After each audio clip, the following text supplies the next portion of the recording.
Hello everyone and welcome. My name's Colin Hazard, but you can just call me Colin or Colin the Poet, because today we're talking about poetry. If we've any poetry fans watching, let me hear you shout the letter P. Come on, don't be shy, let me hear you shout P. That's better. Now let me hear you shout O, a tree. And what does that spell? Poetry.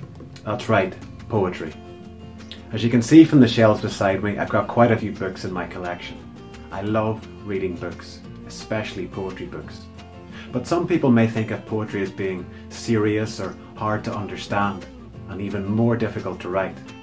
But I'd like to show you that, as well as sometimes being serious, poetry can also be fun and inspiring. It can be really personal and a great way to express ourselves.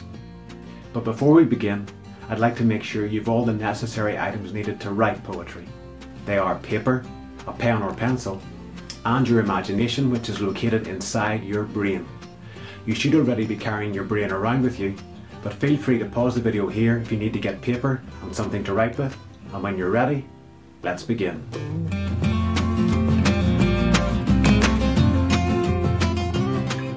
The first poem that we're going to write is an acrostic style poem. I'm sure some of you have written an acrostic poem before, but an acrostic poem is where the first letter of each line, when read down the page, spells out a word or a phrase.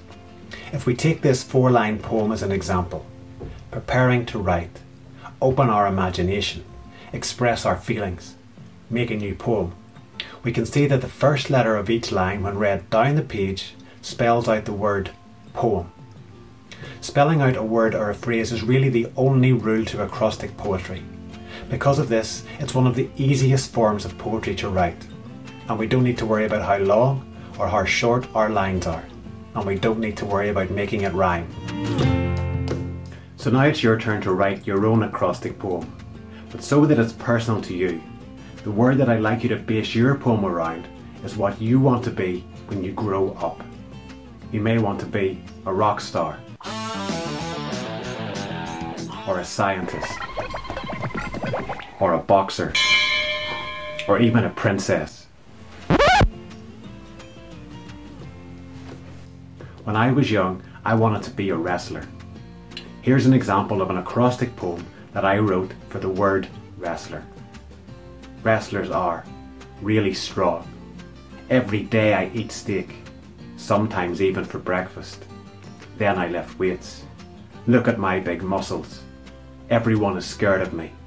Right, who wants to wrestle? Right, who wants to write an acrostic poem?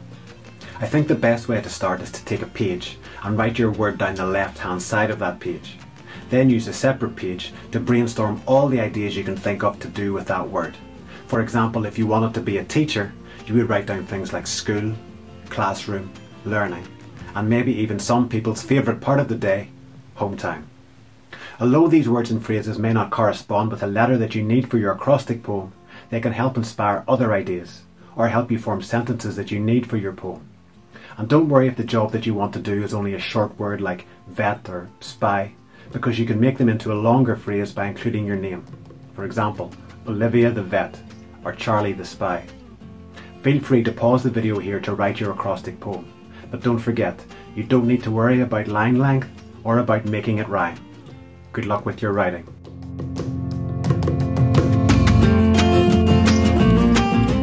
Hopefully you wrote a fabulous acrostic poem. Acrostic poetry is a really simple form of poetry, but the best thing about it is you can write them about absolutely anything. Maybe you want to write another one about a family member or a friend that you missed while we've been in lockdown, or even one about your pet. This is my dog, and her name is Amber. If I wrote an acrostic poem about Amber, I would say, always ready for walks, makes a great guard dog, barks at the postman, especially likes treats, runs after cats and birds. And one of the main questions I always get asked is, how do you know when a poem is finished? If we go back to that first acrostic poem that we looked at, preparing to write, open our imagination, express our feelings, make a new poem, and add another letter S to make poems, and the line, say it out loud, we get a little tip which may be helpful. Sometimes a poem can look okay on a page, or even read okay in our minds. But I always find that saying a poem out loud helps me decide if it sounds like a poem. By saying it out loud, sometimes then you can hear if there's a word or a line that just isn't quite right, and then I can go back and edit it again and again if I need to.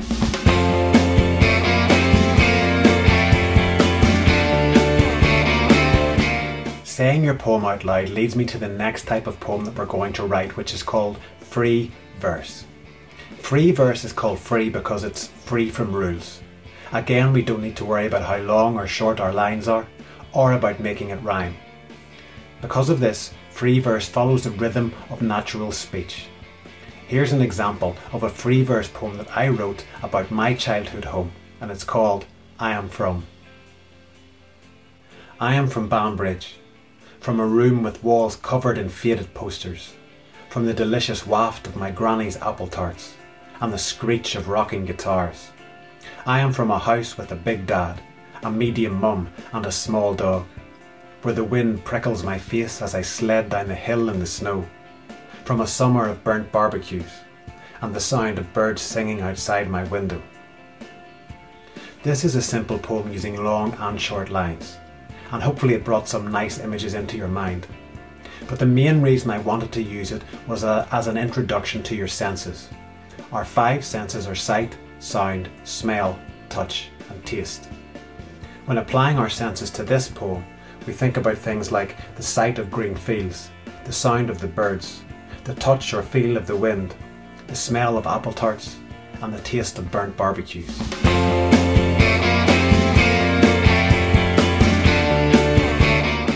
Now that you're thinking about your senses, I'd like you to write a poem about your own home. It should hopefully be a subject that you know quite well, as we've been spending a lot of time at home in recent weeks. But I want you to really think about your senses. If I'm writing a poem about a place, sometimes I close my eyes and think about all the things that I can see, smell, hear, touch and taste in that place. It's a bit like the brainstorming session that we did for the acrostic poems. So if I was writing a poem about a holiday to the beach, I'd be remembering things like how the sand felt between my toes, the sound of the waves lapping on the shore, or the sight of people splashing around in the water. As you're probably already at home, you won't need to close your eyes. So my advice would be to take a walk through your house, room by room, thinking about your senses and noting down any ideas. What can you see in the hallway? What can you taste in the kitchen? What can you smell in the bathroom? Actually, ignore that last one. But you may be surprised by what you can come up with and what memories you have. If you want, you can use my example as a guide. So taking it line by line, you'll be starting with I am from, or maybe you want to use your own like my home is, followed by sight, smell, sound, family and pets, touch, taste, sound. But remember, this is free verse, so there are no rules. You can do it how you like and in any order you like. Feel free to pause the video here to write your poem.